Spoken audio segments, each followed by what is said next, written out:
Hello, my name is Diana DiVenuto, and I'm here to talk to you today about the impact of self-reflection in leadership. Now, this is a huge topic if you're in a leadership role, but before we dive into it, I wanted to give you a little bit of background about myself. So my name is Diana. I am a director at a special education preschool. Not really quite sure how I got here, to be honest with you. So when I was 18, as many 18-year-olds do, they have to make the decision of whether or not they're going to go to college or are they going to go to work. I chose to take the college path. I decided I liked working with children and I wanted to become a teacher. So I went to college. I got my bachelor's degree in elementary education, grades 1 to 6, and I was going to be a elementary school teacher. However, life gets in the way and experiences impact some things in your life. So I started working in a preschool, ages 3 to 5, and I loved it. I also did some subbing in elementary as well.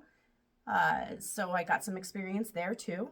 No job opportunities happening yet. So I decided I was going to maybe help children learn how to read. Maybe I'll be a reading coach. So I went and got my master's for literacy education. Again, life gets in the way. I got married. My husband had to make a career choice for himself. So we moved away from our family. We started making a life for ourselves. I got a job as a preschool teacher again, but I was also getting some center director's experience as a Head Start teacher. So again, another direction. In our years away, we had our daughter, Sophia, and she is just the light of our lives. She's also the very first grandchild for our parents. So they wanted to see her, and we wanted her to have family. So we decided we should move back home. So we moved back home. I wanted a job quickly, of course, so I reached out to my preschool again that I worked at before. And the director there says, "Hey, I have an assistant director's position. You got some experience upstate. You think you might want to try it out?" I couldn't answer right away. I wasn't sure if I wanted that. I loved working with children. I did like working with my coworkers, but I didn't know if I could be their leader. So I put some thought into it. And as I said, life experiences, they affect your choices. I decided, okay, I'm going to try something new. So I stepped into the role. It was challenging. I was working with my colleagues from the past as a leader now. It was difficult, but I was able to make it work, and I loved it. I was still able to work with children, and I was still able to work with my coworkers in a different way, though. So it made me think, the more experience that you gain, you might understand what you want to do with your life. But with that experience, I had a lot of self-reflection. Why is it important? Let's talk about it.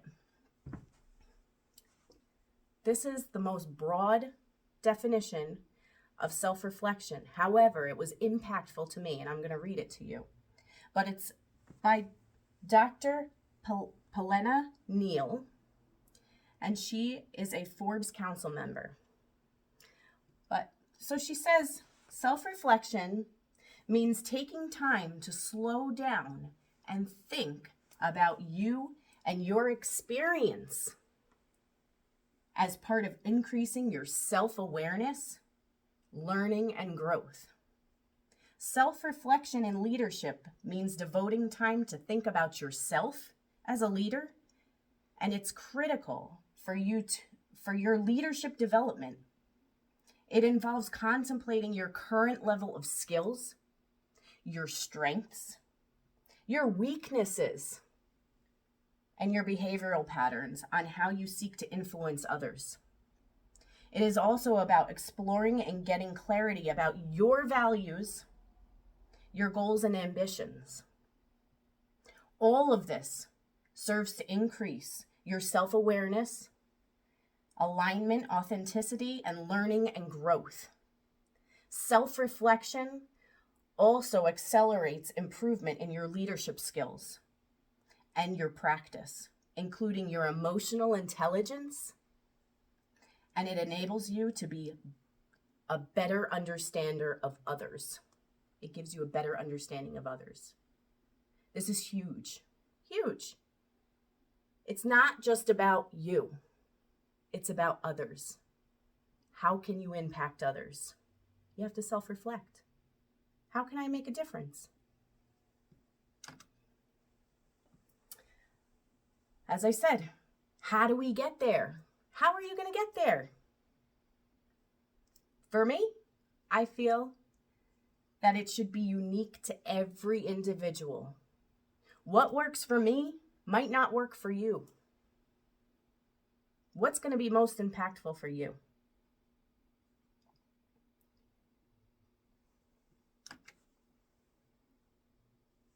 So what works for me? What does work for me? Well, let me share what I do every day. Every day, I'm in my car. I have a commute to work. I have about an hour commute to work. So I have a lot of time for myself to self-reflect. So in the morning, recently, Dr. Robert Gilbert was recommended to me to listen to his podcasts. So on my morning commute, I take the time to call what's called the Success Hotline for Dr. Gilbert, and I listen to his daily message. Really inspirational stuff. Kind of sets the tone for my day. At the end of each day, I get in my car and I think about the day's experience. While I'm doing that, I ask myself 3 questions. And all of these questions go back to my why. Why am I here? Why am I in the role that I'm in? That's really important. Number 1, you have to figure out what your why is. Why are you there? Dr. Gilbert did say once in one of his podcasts that if you have a big enough why, you'll find your how. Huge. Because every time we wonder, how are we going to get there? Figure out your why. So in order for me to do that, I have to figure out my why. So I ask myself 3 questions. Number 1, did I make an impact on someone today? Number 2, did I stay within my personal morals, my beliefs, or did I have to step out of my boundaries?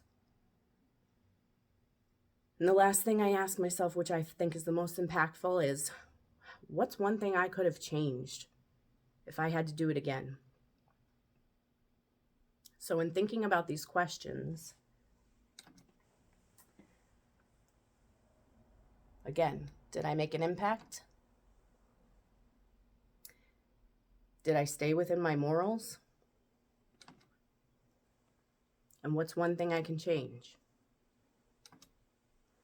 So in my I shouldn't say short, but my few years of experience that I've had so far as a leader, I've had some impactful things happen to me, some experiences.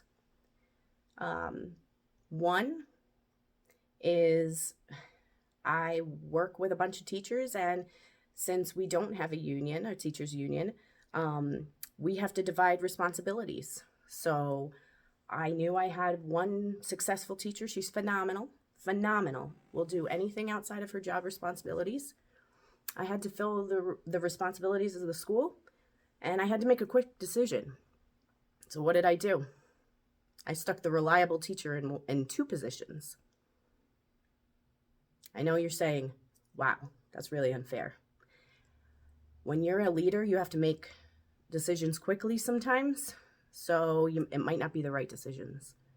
So this teacher actually approached me about it, said, hey, why do I have 2 responsibilities and everybody else has 1? She caught me off guard. I didn't know how to answer her. So what did I do? I had to be honest. I said, you're a phenomenal teacher. I knew you would take on the role. It was wrong. And I'm sorry. You're 100% right. I was wrong. I should not have done that. So I made adjustments. I was able to figure it out. I made it work. And ever since that day, things were different. So thinking back on my questions, did I make an impact on someone? In this situation, I felt I made most impact on myself because I could make a change in the future with the way that I do things. I also made an impact on her because from that day on, our relationship was stellar. She respected me more. She realized I could be transparent and I could make a change. Did I stay within my morals? Absolutely. I was honest. I had to be. I didn't have any other choice. What's one thing I would change? Definitely consider the feelings of others when you're making decisions. Don't make a quick decision. Think about it. How's it going to affect other people? The other situation I had was a little bit more serious, where I had a teacher assistant come in. She had some marks on her face, so it was a little questionable for me. She'd been going through a difficult time, absences, things like that. So I pulled her into my office. I questioned her, and she came out and told me that she was being physically abused by her boyfriend at home. My number one concern was her safety. And it worked out that day where I was able to make arrangements for her family because I had her call her family and tell her what was going on. They were able to come and pick her up and remove her from the situation because her boyfriend had dropped her off at work that day. It was a huge, quick decision, but when I got in my car that afternoon, I had so much to think about. So, did I make an impact on someone? Of course. I feel like I got her out of a dangerous situation, and I'm hoping that she will continue to make good decisions for herself.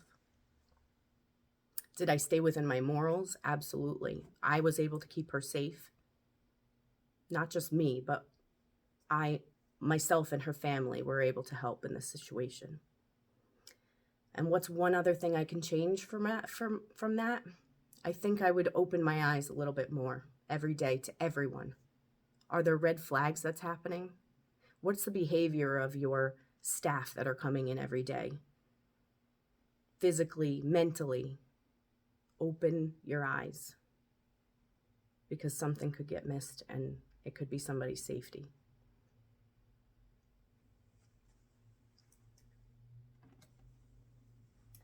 So now you have to think about, how are you going to proceed? How are you going to self-reflect as a leader from here? What's going to make the most impact to you? I'd like to play one of Dr. Gilbert's podcasts for you. So take a listen. It's really impactful.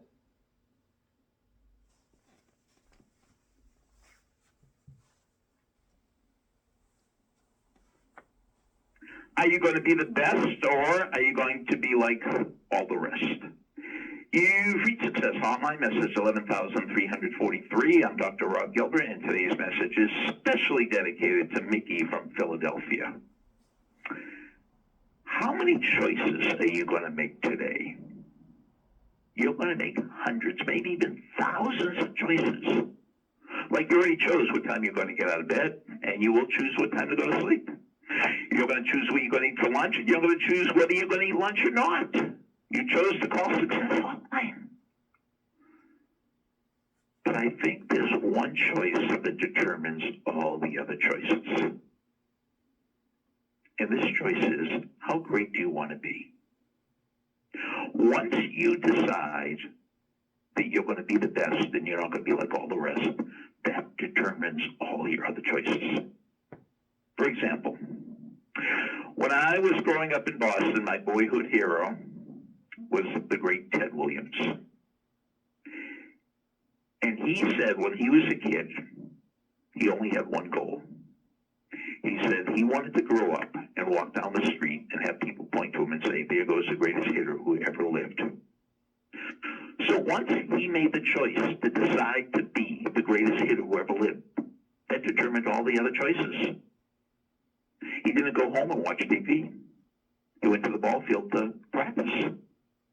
He didn't hang out lying on the sofa. He was lifting weights. He did eye exercises. He was obsessed with becoming the greatest hitter who ever lived. Oh, you want to hear about obsession? You know how he decided when he took enough batting practice? When his hands were so bloody, he couldn't grip the bat anymore. So it's the same with you. How great do you want to be? And if you choose greatness, that's going to determine everything else.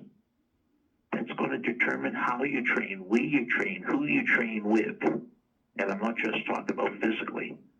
I'm talking about mentally too. If you're in sales, you train. And if you don't, you should be. It's a skill. And this skill is something you can learn and get better at. So you're in training. So what are you going to choose? Are you going to choose the best or the easiest?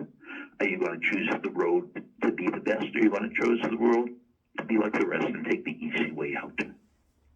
I think it's a lot more fun to choose the best. And it's one choice at a time.